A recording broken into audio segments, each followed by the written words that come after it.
I'm joined with my lovely friend, DT. Hi, everyone.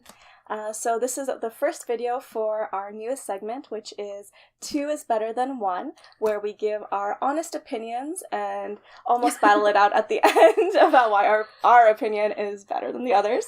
So we just thought it would be a really fun segment to do together. So the way it's going to work is that we'll give our reviews and then a rating out of 5, so similar to a Goodreads rating. And then afterwards we're going to defend our opinion. Argue our points. Basically. So we're both very opinionative people, so we thought this would be a lot of fun. And without further ado, we're going to get right into the book. So today's book discussion is going to be on A Children of Blood and Bone by Tomi Adeyemi. And we want to start off this video with a disclaimer. We are going to try our best to accurately say all the names in this book. We're probably going to get them wrong, so we're just letting you know, but we'll try our best. Yeah, so if you haven't read this book, just be warned, there will be a lot of spoilers. If you want to know a bit more about this book and why, or if you think you'll be interested in it, we're just going to read the cover, the front cover. So I'm just pulling it up on my Kindle here. So, it's a very intense cover.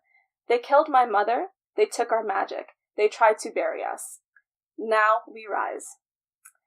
Zélie Adebola remembers when the soil of Orisha hummed with magic, burners ignited flames, tiders beckoned waves, and Zélie's reaper mother summoned forth souls.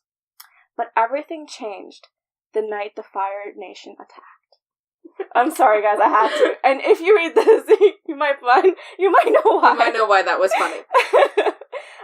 But no, seriously. But everything changed the night magic disappeared.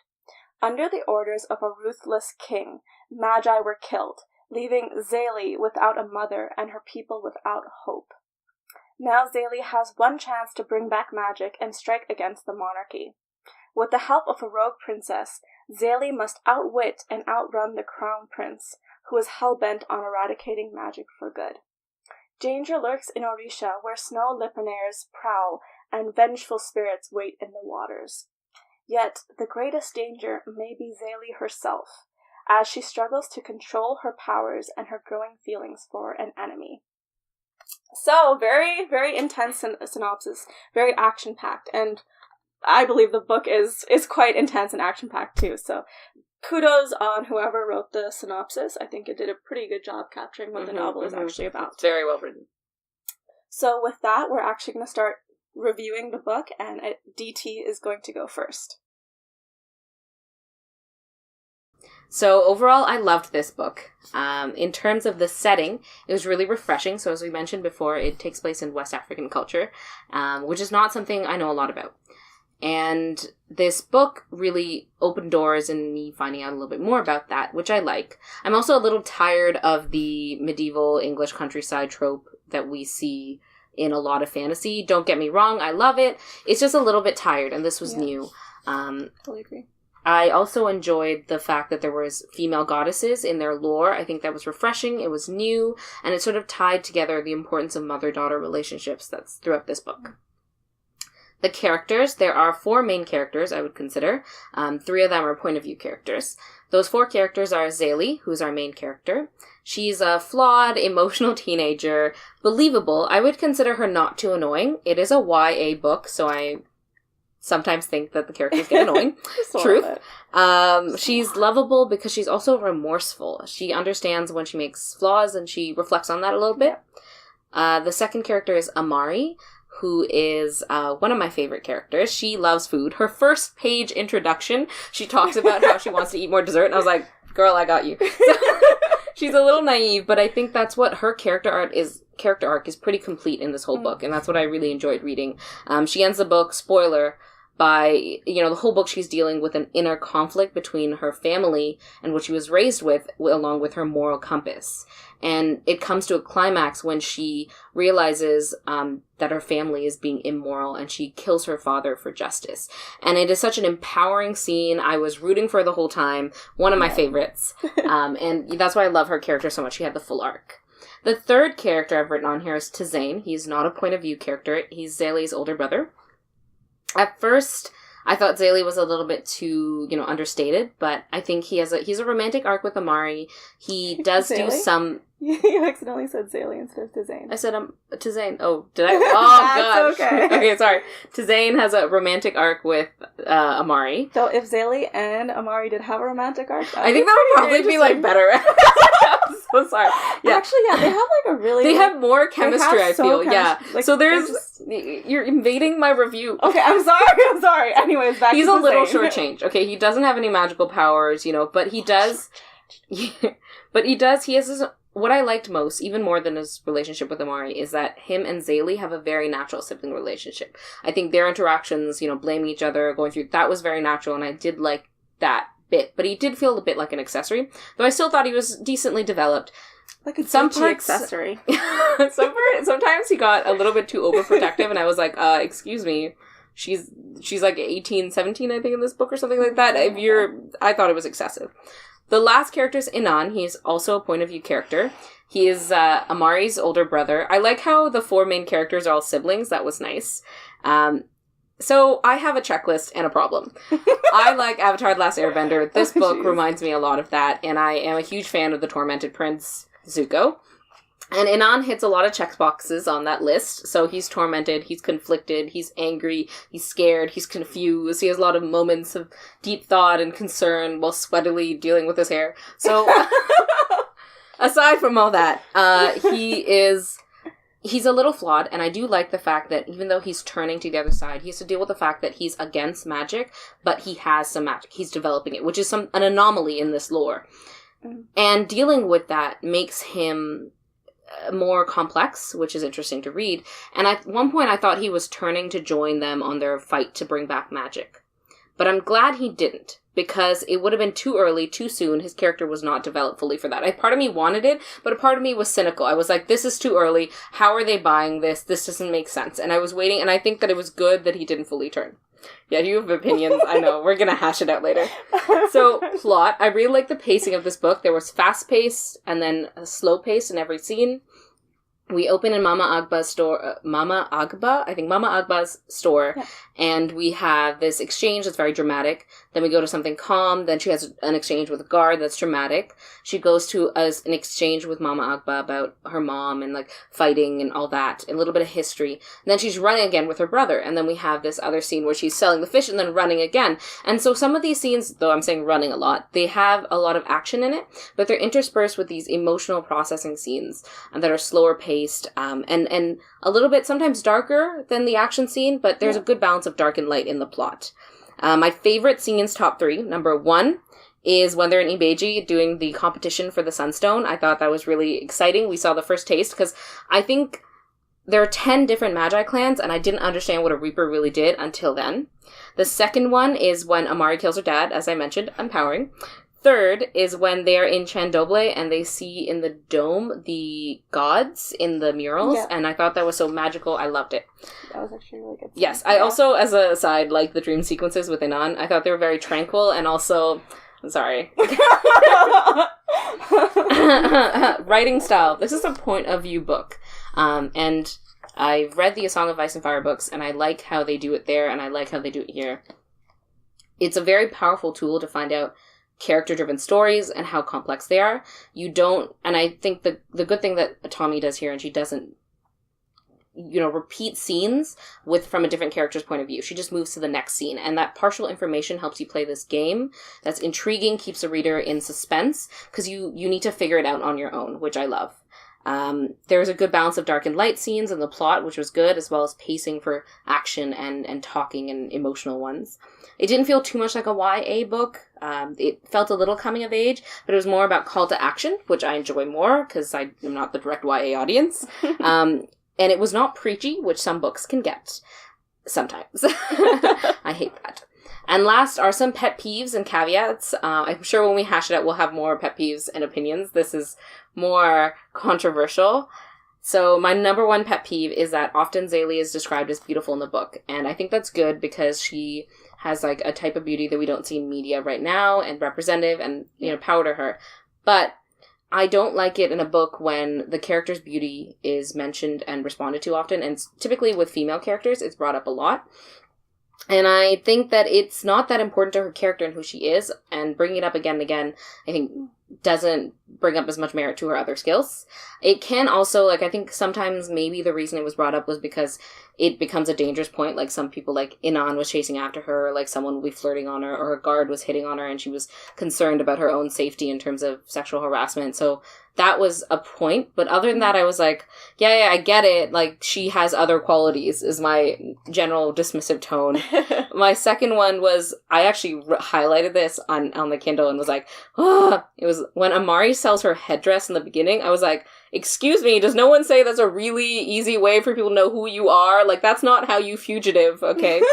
And then third, okay, for new characters, for when they're using magic and they're speaking Yoruba, I don't know some of the characters. Like, with a lot of the names, I sometimes use, like, French as a good point of, like, how to say this accent maybe in my head, and that was okay. I didn't really care. I can look it up, and I like it if they don't explain everything in the book and I have to think about the words in the development. But for the magic words, I would have liked an index at the end, because I think that's kind of fun to have. It's not really a pet peeve. And one point that I missed is that I like, when describing this new setting, the characters don't just describe the words they're using. So if it's a new word, like ahire, which is where they stay, the hut thing, I think giving a general description of how a character would describe their house or home is better than having the character be like, ahire, the hut that is this size with this rotation, because some books do that when it's a different world, when it's outside of the norm, and I'm like, no character would actually think that in their head. I don't go walk around my apartment, which is on a high-rise building, that makes no sense. Are you sure? I feel like sometimes you do. Sometimes, but it just seems it breaks the narrative a flow for me. I think I take footnotes over that over than explaining it in the character's voice, and I like the way it was done here a lot.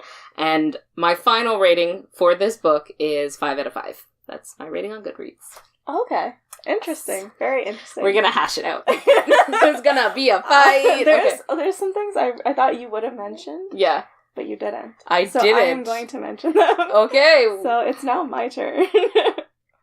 So I feel like we have a lot of the same opinions, but there are some things that I'm surprised you didn't mention. Wow. So I'm going to mention them. Okay, so I'm not going to repeat too much, but I did want to emphasize the setting. So I think it's a universal opinion that the setting is very unique and very powerful. Mm-hmm. Yeah. It's such a refreshing book to read, especially amongst all the other YA fantasy that's out there. Yeah. And I think that's what makes this book so impactful. The lands of Orisha were just described so well, so lushly, that you really felt like you were in Orisha, which I think is a hallmark of a good fantasy novel. I think setting is such an important part of the genre that I really want to commend Tomi. I think she did a really good job. And she did, yeah. Yeah. And there's just, I can't say it enough, just the setting itself was just so wonderful to read. It's actually my favorite part of this entire novel. Of the 4 segments that we're looking at, it's my favorite part. That being said, let's go to the second segment, which is character. So we have a lot of the same opinions again on character, but I'm gonna just start. We'll mash it out after. So I do think they were done well. I did have some issues with some of the characters. I think overall Tomi did a really good job at creating teenagers as they are on Earth. That they're very angsty, very emotional. Some of them, and there are others who are different, who are a bit more on the reserved side. So I think she did a really good job with her character diversity in terms of personality. So let's go into our 4 main characters. So of course there's Zélie. And of course in the beginning it's hard to like her, and that's intentional. And then throughout the novel you understand why she's so rough around the edges, and you can really sympathize with Zélie. It's difficult though. Even though I liked her, I can't say she's my favorite. Yeah. It's so weird because there was nothing wrong with Zélie as a character herself. I mean, she was a bit flat. Like let's be honest. She was a bit more of a flatter character. She didn't learn any universal truth. She didn't have a really a really amazing arc. But I did think she was done very well. And it's okay to have flat characters, by the way. I'm not saying every character needs to have an exciting arc. And I do think Zélie is a really good foil for our other female protagonist, Amari. Now, Amari, I think everyone's favorite is Amari, and it's... At least I guess both of ours are. And it's easy to understand why. She's a likable character. In the beginning, she is very weak and timid, but you can see what trauma has caused her to kind of regress. And again, they're both very sympathetic characters. I will say that Tomi does a very good job in making her characters' backstories very sympathetic at times. So Amari, of course, she had an amazing arc. She changes from this weak girl to someone who's so strong. I do want to point out, though, that this is almost a trope in a sense, having the weak princess turn out to be the strong, brave heroine. Yeah. It is a bit of a trope, but it's done very well. And I have no issue with tropes when they're done very well. And I think that Amari herself is fairly fleshed out.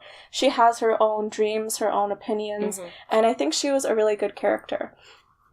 Now that brings me to Inan. So Inan for me was a very odd character. In the beginning I wanted to like him, but I feel like I just didn't get to spend enough time in his head to really understand how he changed so often. And when I was reading it, it was almost a bit jarring. I'm sorry. I'm so sorry. Keep going. We can talk this out after. Friendships will crumble. I'm joking. They won't. They will not.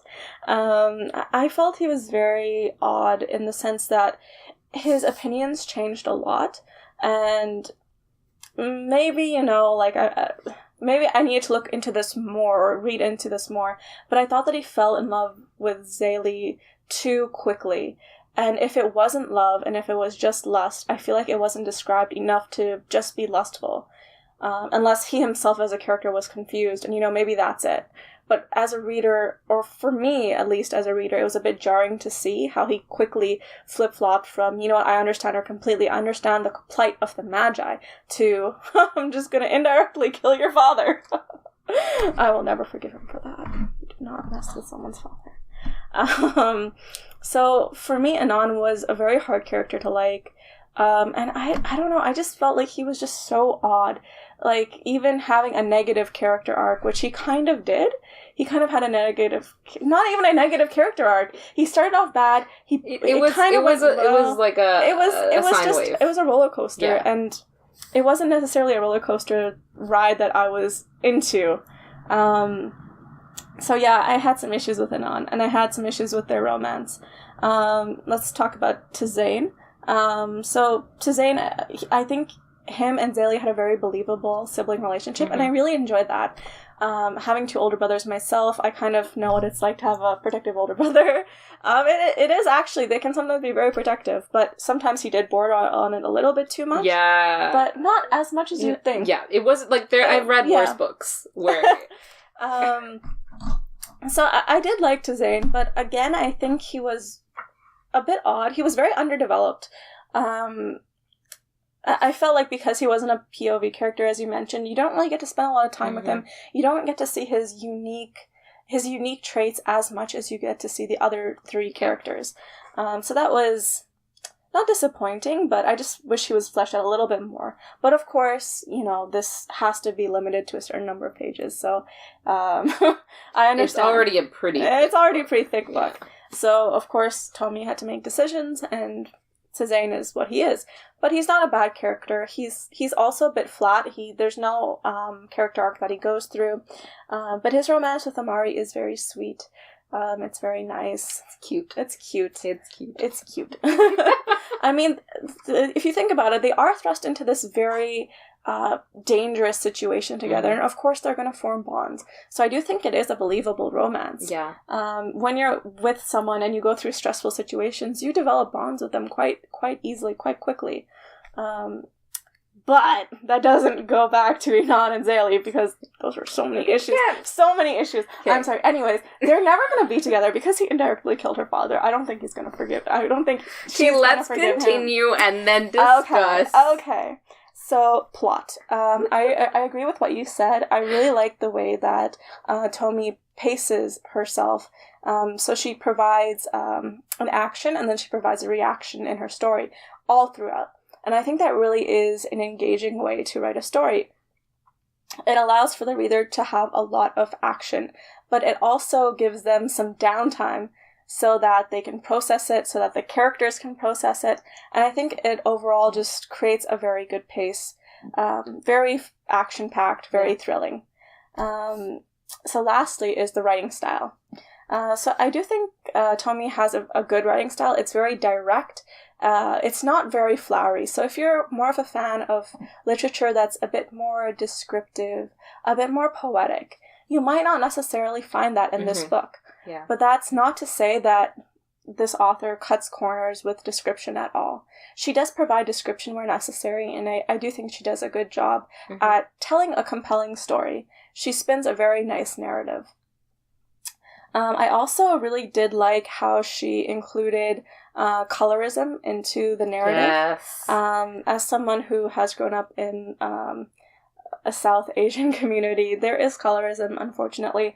And the fact that she brought this to this novel, where some people who don't even know about it, I think it's powerful. It's something that I appreciate.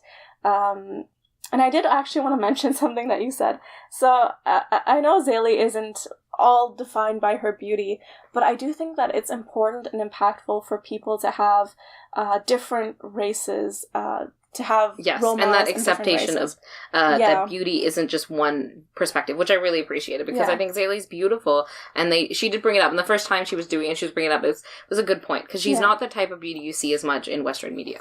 Yeah, so I did think that was really refreshing. It was really, really nice. So I did have one last point, and that was the POVs.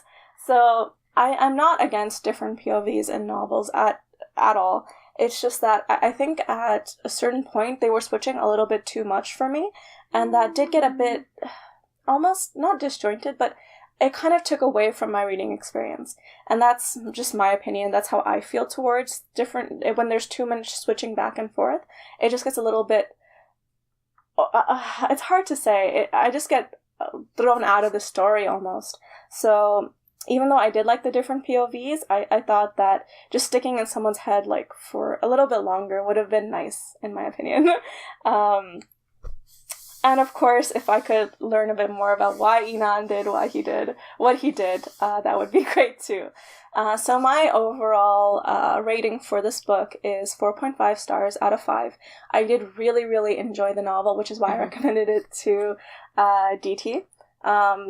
I thought, Thank you. I thought it was very well done, and it was refreshing. It was refreshing to read for a YA novel.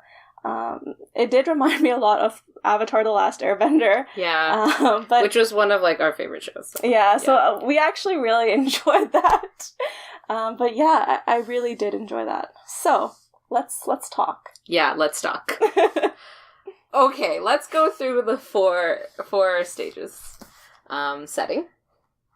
I think we're pretty universally agreed. I do. Yeah, I liked what you said, because I forgot to talk about actually Orisha itself. I was talking just about the lore and about the world building, but yes, I agree with you completely. And there was different settings and environments too in each of them.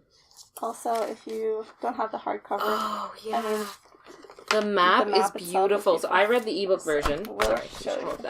I read the ebook version, and that's the one thing you really miss, is that you can look back at the maps, but having these beautiful visuals. And also the cover. So that's nice. But anyways, we were going to just talk about setting. So the map is like very, very setting, nice, agreed. Very useful. Characters.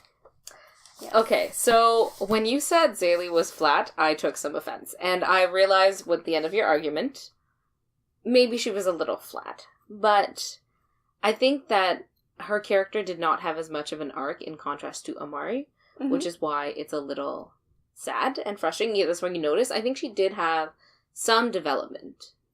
So the thing is, like, she didn't learn any great truths that really changed her as a person. I felt you did learn a lot about her, and that's how she was kind of like developed in a sense. Yes, she learned a lot about her background and a lot about her motivation. So that's why, like, I didn't think she was a bad character by any means. I know, I don't think she was a bad character as well. I think that, yes, she didn't grow as much as Amari, but I think that she didn't learn any great truths, but they do kind of build up this whole children of blood and bone concept is what she sees at the end, right? So she does become more resourceful, and I think the largest thing is her not giving up and learning when to pick her battles a little bit, especially post her losing her magic near the end and having to still deal with it.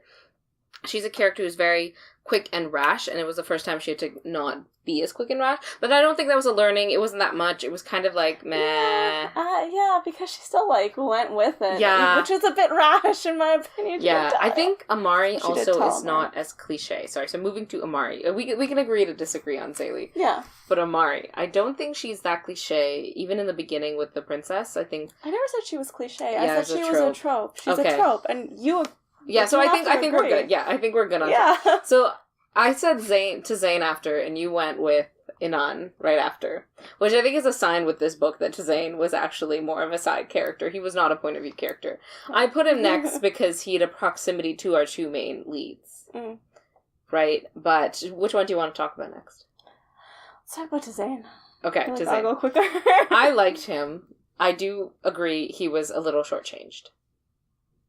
Okay, so we agree. No, but I don't think it was that bad, right? I think that he still had his moments. Like, we get to see that his friends are the reason why Zélie's able to get rescued, right? He has connections. I think we don't get to see him as much because his character is a little bit more developed and understanding. He does lash out at her for having to pick up over her messing up a lot and thinking about family more and about her overall impact and growing up about that. So he does bring that up. He's also the commander when they're on the ship in Ibeji. So he does have his moments. Yeah. But I hope that in the second book we can see more. Yeah, for sure. No, I agree with you. I liked him as a character. Yeah. I just didn't think he had as much development as the other three. Yes. Okay. So let's go to Inan. Before we go to Inan, I just want to say quickly, there is another character who is probably going to be a lot bigger in the second novel, who we didn't really talk about. I forgot. Roem? Roem? Is that his name? I don't know how to... what's the accent on his... So he's another POC character, so person of color in this book, and he's actually East Asian. Which was really exciting. I was reading this book and I was like, oh, that's another part of the world she just threw in there. And his character was, I thought, really funny. Like, Zélie never laughed at his jokes, but I did. I was like, hilarious. Yeah. I mean, he came towards the end. Yeah. So obviously, we didn't really learn too much about him. He's for the next book.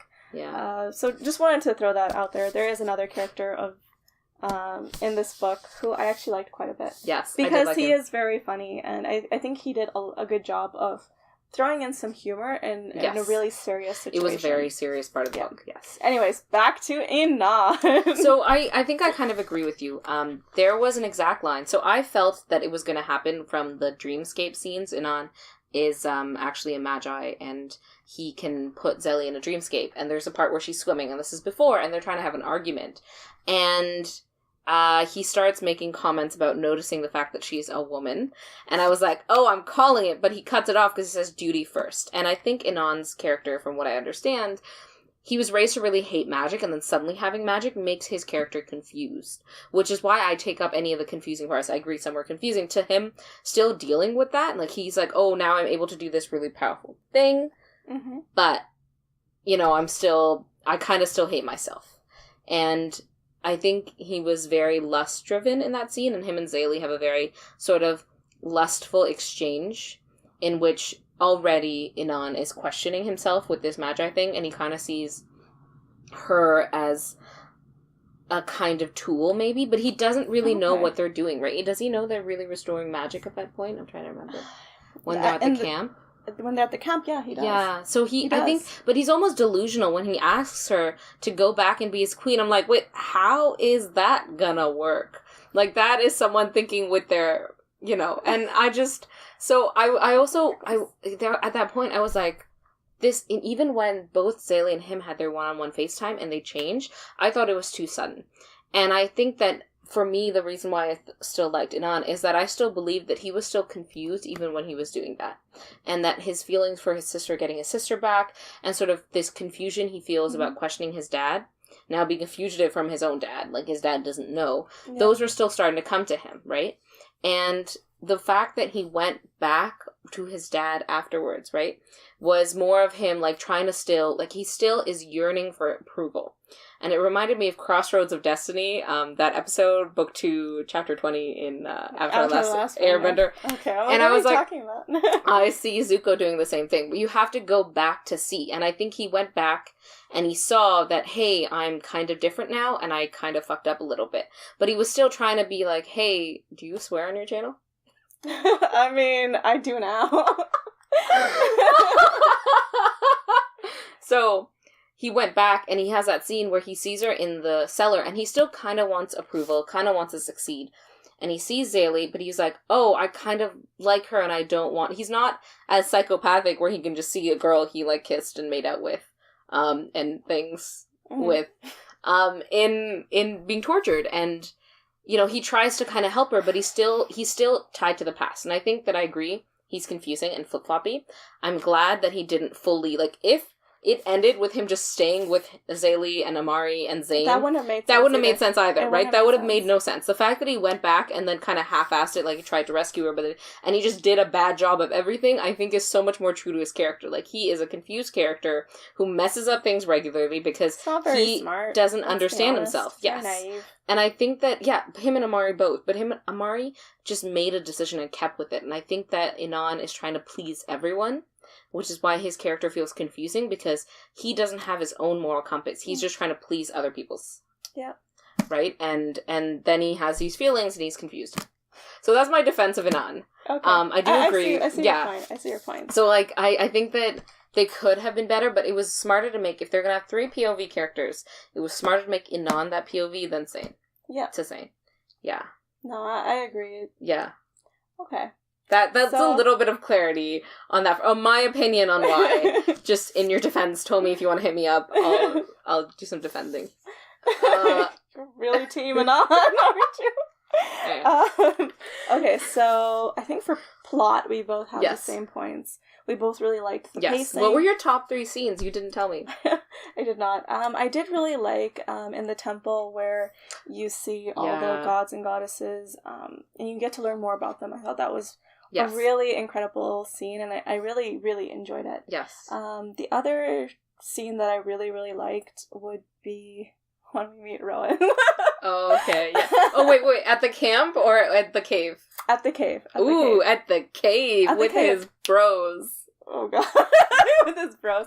Yes. I liked the camp scene better. Oh my god, Really? half of us is gushing over this. I liked that he tried to pickpocket her because, I kind of hated Zoe at that point. I was like, don't fall for strangers who are touching you in public. They're trying to pickpocket you. PSA.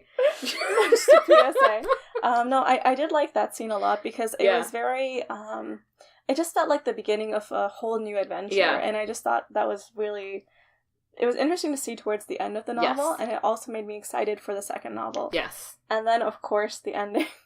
The ending really threw me off. Yeah, there was so many things It that was a went big wrong. twist. Yeah. Yeah, and It was I a was big just twist. like, will this work? So we're not going to tell you the big twist. I mean, Yeah. you've probably already read the book. If you've I gone this already far. said things that happened with Amari that have ruined this Yeah. and spoiled this at this point. But it's a very not abrupt, but it was a very big in your face kind of twist. Like, Yes. it was But they crazy. do bring up the title if you're ever interested, Children of Blood and Bone. I love the way that sounds. Yeah, it's a really good novel, and Yeah. I think that even though it has some tropes in it, I think the author does those Yes. tropes very, very well. I think it's a very well written book, and it's not, other than the setting, I think it's like a very well developed book. It's not revolutionary. Other than the setting? Yeah, like other than the setting, I think the setting was revolutionary. Oh, I that's think what the you setting mean. was Okay. very unique and very amazing. Yes. The But rest of it is kind of familiar as It's well. kind of But familiar. I think yeah. if you're going to deviate in one direction, the rest has to be somewhat Yeah, familiar. yeah. So I've seen some reviews where Yes. they kind of they basically Yeah. don't like the book because of that. But I kind of want to argue in defense that Yeah. the setting is very unique, but Yeah. you need to have some familiarity in the Mhm. story. And of course, if you're looking for really something that's that different, Yeah. YA is probably not the genre genre that you necessarily want to go into.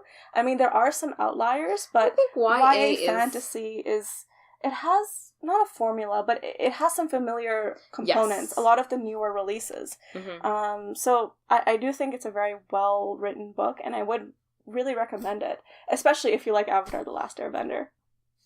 I do have one part, and we didn't talk about this. My fourth favorite scene is not actually part of the book. Okay. So my best part of the book was the author's note right at the end. I liked the decision to put the author's note at the end, because you finish the book, you're at a certain state of mind. And I read the author's note right away, and several things happened. I had a Life of Pi moment. So I watched the movie, didn't read the book. Please hate me in the comments later. But at the end of the movie, there's this scene where Pi's in the hospital and he says, have you seen it? No, I haven't. Have you read the book? No. Oh my goodness, you don't understand it. Yeah, so at the end, he just basically tells the insurance people claiming that, oh, if you don't believe my story, just think of, this person as my mom, this person. And he changes the things in his fantastical story to be people in his life. And when you think that, hey, that was totally valid as a story, and it changed everything. All of a sudden, I saw the whole book in a different perspective. So, long story short, the author's note at the end. I don't know if I should spoil it. Yeah, I should spoil that. That was what really made the book to me. So, I read the whole book. I enjoyed it as a YA book. I enjoyed it for all the stuff we talked about today. But then I read the author's note. And I was like, wow, that's actually true. This book is not only breaking boundaries for its setting, but it's also bringing attention to an area that, I think that we don't talk about. I think the importance of classism, of people's rights, being robbed daily, about brutality of governments. Like, there are topics brought up that we can discuss in fiction on our day-to-day that impact our real lives. And that's what the author's note did. And I liked it even more. Fourth favorite scene.